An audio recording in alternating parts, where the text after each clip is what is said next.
Alors, je vous retrouve aujourd'hui avec le jour numéro 14. Alors, vous voyez, coucou! Ça se remplit, ça se remplit, ça se remplit. On m'a demandé combien je comptais en faire des poupettes. Alors, à la base, c'est un challenge que je vous ai proposé pour scraper, en fait, une poupette par jour pendant toute la durée du confinement. Donc, nous, le confinement...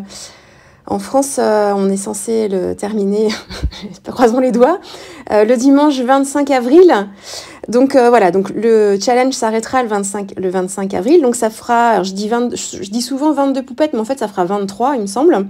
Donc voilà, donc moi je vais en faire au moins avec vous jusqu'au dimanche 25 avril. Par contre, je m'étais laissé la possibilité d'en faire d'autres après, puisque je vous disais dans la toute première vidéo d'introduction avec la première page que j'avais fait 6 feuillets avec 8 pages en fait dans chacun des feuillets. Donc j'en ai beaucoup plus que 23 et c'est pour me laisser la possibilité de scraper celles qui arriveront parce que je les ai pas, alors j'en ai beaucoup, mais je les ai pas toutes non plus. Et je suppose que Janet Klein, qui est la dessinatrice de ces tampons pour Len Create, va bien nous sortir quelques collections encore avec ces poupettes-là. Donc je me suis laissé la possibilité de compléter mon album même après le confinement. Mais le challenge, lui, il ira jusqu'au 25 et puis après, je vous montrerai au fur et à mesure si j'en fais d'autres, mais ce sera pas une poupette par jour après. Voilà. Et encore une fois, si vous n'avez pas suffisamment de tampons comme ça d'Olen Create, vous mixez avec les tampons que vous avez, il n'y a pas de souci. Et puis si vous en avez beaucoup plus et que vous n'avez pas prévu à cette page après, là c'est un mini-album spécial confinement, mais vous pouvez créer le tome 2, le tome 3, le tome 4 hors confinement pour compléter votre collection et vous faire comme ça des petits albums en plusieurs séries, c'est possible aussi. Alors aujourd'hui, je vais vous emmener au pays des contes de fées avec Réponse. Regardez comme elle est chouchounou. Oh, je l'adore. Elle est trop mignonne avec ses cheveux magiques. Alors, je vais travailler mon fond. Alors là, pas de fond. Je fais comme d'habitude. Vous n'allez pas voir de nouveautés là. Je trace ma ligne d'horizon pour être à peu près droite. Ça, c'est pas une obligation non plus. J'ai vu une réa de Jujux, je vais vous mettre son Instagram sous ma vidéo. Il a fait une composition en fait où il a fait un sol bombé et ça fait comme une colline, c'est trop joli. Et j'aurais jamais pensé à ça moi. Je me rends compte que je suis assez cartésienne et pour moi l'horizon est plat, alors que de faire un effet bombé comme ça, comme si on représentait une colline, ça aurait été sympa pour cette scénette là d'ailleurs. Je vous mettrai son Instagram dans la description, vous pourrez aller voir ce qu'il fait, c'est super joli. Donc voilà, donc moi je reste assez basique, donc je fais une ligne d'horizon bien droite. Donc j'ai utilisé mon équerre et mon crayon de bois pour que ce soit bien comme il faut. Et puis bon là je travaille très simplement. Donc j'apprends de mes expériences passées. Donc je sais que sur ce papier canson Monval, il faut que je fasse attention quand je travaille mes fonds. Alors une petite différence, mais alors que ça ne vous incite pas sur toutes mes pages précédentes, pour les fonds, j'ai utilisé un pinceau. Alors c'est mes pinceaux Léonard et ce sont des pinceaux en poils synthétiques.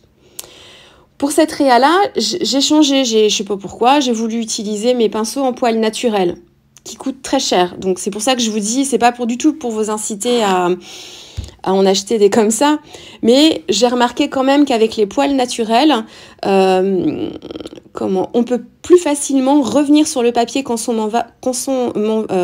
Monval pour retravailler des détails, parce que les poils du pinceau n'absorbent pas autant les pigments qu'avec mes pinceaux en poils synthétiques. Alors, je ne sais pas si tous les pinceaux en poils synthétiques ont cette particularité-là. Moi, je sais que le pinceau plat de Raphaël en soft aqua en poils synthétiques, il l'absorbe énormément, donc je l'utilise plus sur le canson Monval. Et mes pinceaux Léonard, qui sont en poils synthétiques dans les séries Aquarellis, absorbent moins que les soft aqua, mais toujours un peu plus que là, le pinceau en poils naturel que j'utilise. Donc voilà, donc c'est juste une petite remarque que je me suis faite.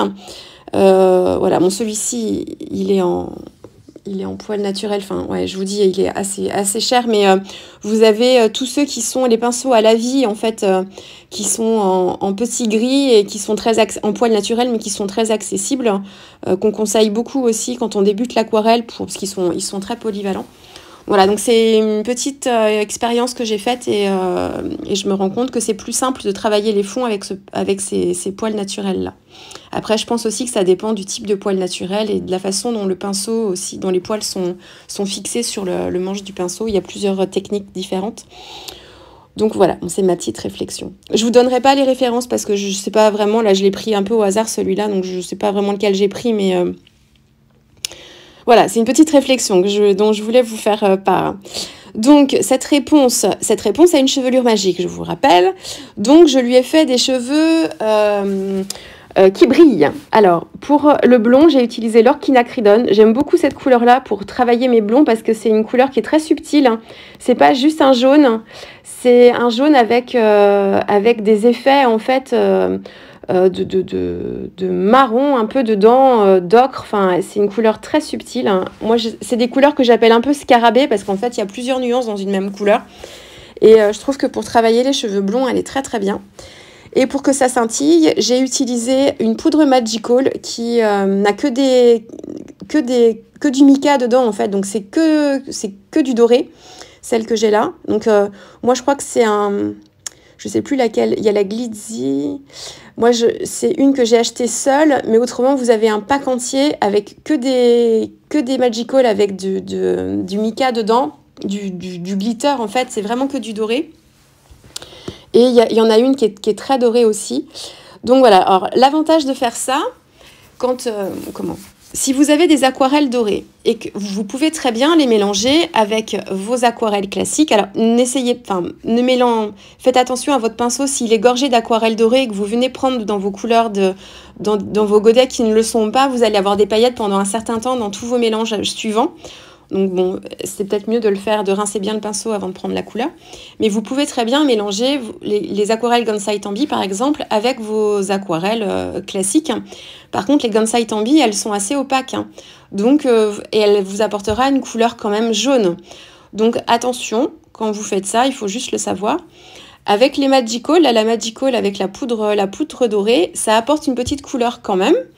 Mais c'est très léger en fait et si on la dilue pas mal, on a vraiment que des pigments dorés. Donc c'est plutôt bien. Donc là c'est ce que j'ai fait.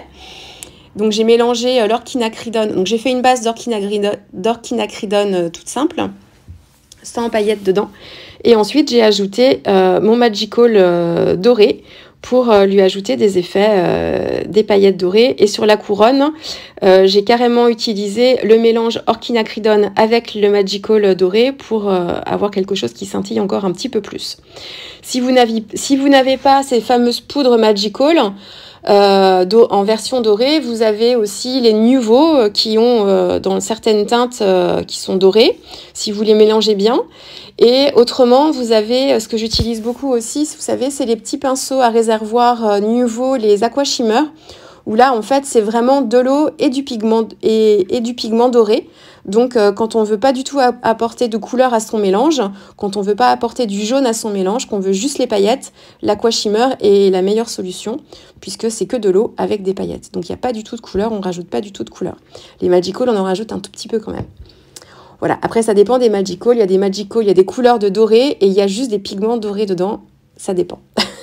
C'est très vaste. Les Magical, c'est infini, il y a plein de possibilités suivant les types de Magical qu'on utilise. Et c'est pareil, je vous le redirai dans des vidéos ça, mais dans les Magical, vous avez les flats sans mica et celles qui n'ont pas où c'est pas précisé, qui ont du mica dedans. Mais dans celles qui ont du mica dedans, certaines couleurs sont très irisées et d'autres le sont beaucoup moins.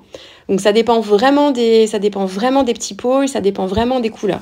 Il y en a qui sont comme les Nuvo, en fait, les Shimmer Powder et qui éclatent, qui scintillent. Et il y en a d'autres qui ont un peu de mica dedans, mais qui scintillent beaucoup moins. Ça dépend vraiment. Donc il faut juste le savoir. Vous pouvez être surprise si vous cherchez des poudres qui brillent un peu, mais pas beaucoup. Dans les Magical, vous en avez qui brillent beaucoup aussi. Voilà pour la parenthèse. Alors donc ma petite poupette, donc j'ai fait mon sol donc vert, donc j'ai fait un petit mélange de vert prairie, là, le vert qui est, je sais plus, un vert anglais, peut-être, je sais plus comment il s'appelle celui-là, qui était complètement à droite avec un petit peu de vert sapin. Pour assombrir et faire l'ombre, j'ai séché et ensuite j'ai appliqué ma terre verte brûlée pour que ce soit vraiment de l'ombre dans le vert. Donc j'ai pas mis de marron à cet endroit-là. Le ciel, c'est un mélange de gris de peigne et de bleu d'indanthrène. Mes nuages avec mon essuie-tout comme d'habitude. Et puis la réponse, la petite réponse, donc les cheveux, je vous l'ai dit, et la robe, c'est un petit rose mélangé. J'ai fait un mix, j'ai dû mettre un tout petit peu de jaune dedans, mais vraiment très léger. Voilà, le petit oiseau, c'est du grit paint. Je rajoute du Posca blanc pour faire des petits éclats de lumière. Et la tour, c'est un mélange de beige et de marron. Une couleur très diluée pour faire la base de ma tour. Et puis ensuite, je suis venue assombrir par certains endroits.